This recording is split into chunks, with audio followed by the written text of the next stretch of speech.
El presidente de Ucrania, Zelensky, se reunió este jueves en Kiev con miembros del Grupo de Trabajo Internacional sobre las consecuencias ambientales de la guerra, entre ellos la activista sueca Greta Thunberg. Zelensky pidió al grupo de trabajo que estudie una amplia gama de asuntos relacionados con el impacto de la invasión rusa sobre los ecosistemas de Ucrania, entre ellos las consecuencias de la voladura de la presa de Kayovka y la inundación generada, que no solo acabó con las vidas de numerosas personas en Gerson, sino que también causó daños significativos al sector agrícola y a la biodiversidad de la región. Zelensky agradeció el apoyo y las iniciativas del Grupo de Trabajo Internacional. Remarcó que el régimen de Putin debe rendir cuentas por el crimen de ecocidio también en Ucrania. Y bueno, esto y más lo seguimos revisando con la abogada María Luciana Minassian, quien es profesora de la Facultad de Derecho de la Universidad de Buenos Aires, en justamente la Cátedra Libre de Holocausto, Genocidios y Lucha contra la Discriminación. Profesora, quedó pendiente entonces hablar. Cuando se establecen o se buscan establecer responsabilidades en estos crímenes, en el caso particular de la historia de la invasión de Rusia a Ucrania, en lo que se sigue viviendo, ahí comienzan por dónde, buscan autores materiales inmediatos o empiezan por los autores intelectuales, que sería el mandatario ruso. Yo creo que eso va a depender de la selección de los crímenes. Por ejemplo, en el caso de la deportación y el traslado forzoso de los niños de Ucrania y Crimea ocupada y a las regiones de Rusia, en ese caso están denunciados tanto Putin como la comisionada de los derechos humanos de los niños en Rusia. Pero, por ejemplo, cuando se siga investigando, uno va a ver que bajando los rangos va a haber otros colaboradores regionales y locales, que justamente en la medida que se pueda ir recolectando esta evidencia y documentando, justamente van a ser cómplices todos ellos.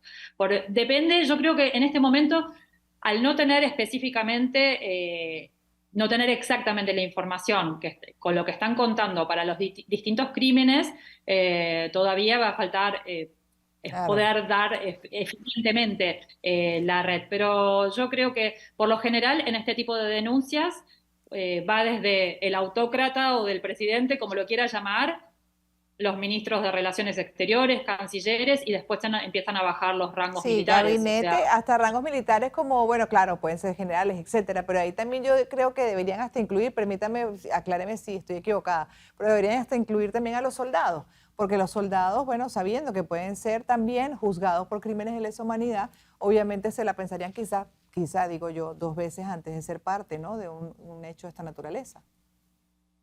absolutamente. Y no descarte colaboradores locales. Yo por eso siempre sigo tomando este crimen que me parece está rayando en alguna disposición de las convenciones de los que trata el delito de genocidio, por eso trato el del desplazamiento forzoso de los niños, porque en ese caso todavía no sabemos qué otros colaboradores, hasta puede haber educadores, puede haber gente que esté identificando dónde están esos niños de 4 a 17 años para que efectivamente se los Mm. lleven a Rusia.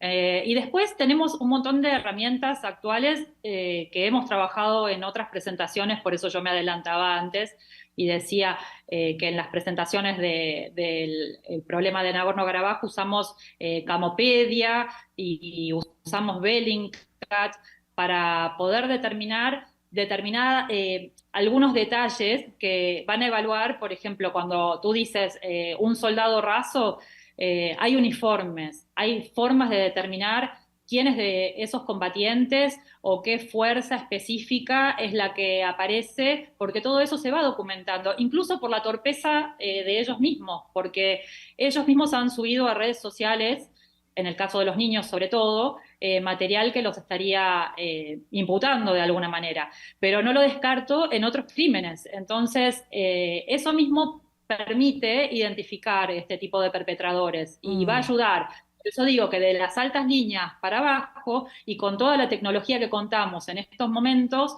es como un poco más sencillo proceder a este tipo de identificaciones. Yo estoy un poco apuntando a lo técnico, pero la verdad que lo técnico es una gran herramienta en este momento, lamentablemente en estos conflictos armados Sí, del sí. siglo XXI, es una herramienta fundamental. Eh, y Son pruebas uh, si contundentes, son pruebas al final, terminan siendo pruebas Exactamente, contundentes. exactamente. Y ahí también Sí, para cerrar, cuando van en paralelo, por ejemplo, en diferentes instancias, está la Corte investigando también, ya ha decidido que va a seguir investigando los crímenes de lesa humanidad en Venezuela, pero a la par están también pues, otras acciones como desde Argentina. En esos casos, si por ejemplo las dos sentencian, en algún momento, en algún tiempo similar, porque sabemos que todas tardan y demasiado, o a veces ejecutan, hacen alguna acción, como el caso, por ejemplo, de búsqueda de las cabezas y al final pasan los años y la cabeza sigue mandando en ese país, ¿no? Así hemos tenido varias historias, el caso concreto el mismo Putin, pero al final vamos a suponer que coinciden. Ahí, ¿cómo se decide sentencias y cómo se mezclan, si es que se mezclan, qué se establece? un poco depende también si los países van a tener perpetradores o hay países que, por ejemplo, admiten los juicios en ausencia. Entonces, un poco depende de cómo esté encarado el proceso. Eso va a cambiar un poco. Lamentablemente, en el caso de Venezuela, que tú bien estás diciendo, la presentación de la Fundación Cluny en Argentina, también basada en el uso de la herramienta de la jurisdicción universal subsidiaria, por supuesto estoy de acuerdo, es un crimen que tiene muchos años. Eh, y ahí va a depender un poco, porque claramente los mandatarios siguen al frente de sus autocracias, de sus dictaduras, de sus totalitarismos. Eh, yo creo que los perpetradores nunca terminan bien, así que para mí es una conclusión muy importante y por eso también, de alguna manera, permanecer neutrales ante esto. Por eso digo, a veces estos procesos no tienen la justicia ejemplar o la justicia perfecta. Van a ser muy imperfectos, pero de todos modos el delito o el crimen es la neutralidad, permanecer en la neutralidad. Hay que trabajar en todo el abanico de herramientas legales que nosotros podamos conseguir, Claro, si es ante la Corte todas Internacional, si es las... ante tribunales locales ucranianos, venezolanos, si hubiera posibilidad. Estamos un poco mezclando países y crímenes, pero o cortes subsidiarias en otros países que los jueces en casos de justicia con antecedentes de justicia transicional, como en el caso de la República Argentina, de alguna manera tenemos como un deber del derecho de gentes, de la costumbre del derecho de gentes, de tratar de admitir estos casos y tratar Sí. de conseguir algún tipo de justicia, por más imperfecta que sea, y aunque sea también fuera de tiempo, pero algo vamos a conseguir sin dudas. Sí, Y yo creo que en el caso de Ucrania va a ser muy complejo, pero se está trabajando muy bien. Por eso y no tengo rápido. dudas. Sí, Y sí, en rápido, a forma diferencia de otros procesos, sí, en ese han ido relativamente rápido, ¿no? Para lo que son los tiempos de la Corte Penal Internacional, por ejemplo. Gracias, profesora, por haber estado con nosotros. María Luciana Minasi es abogada, es docente de la Facultad de Derecho de la Universidad de Buenos Aires. Gracias, gracias por haber estado estos minutos con nosotros y haber explicado muy bien.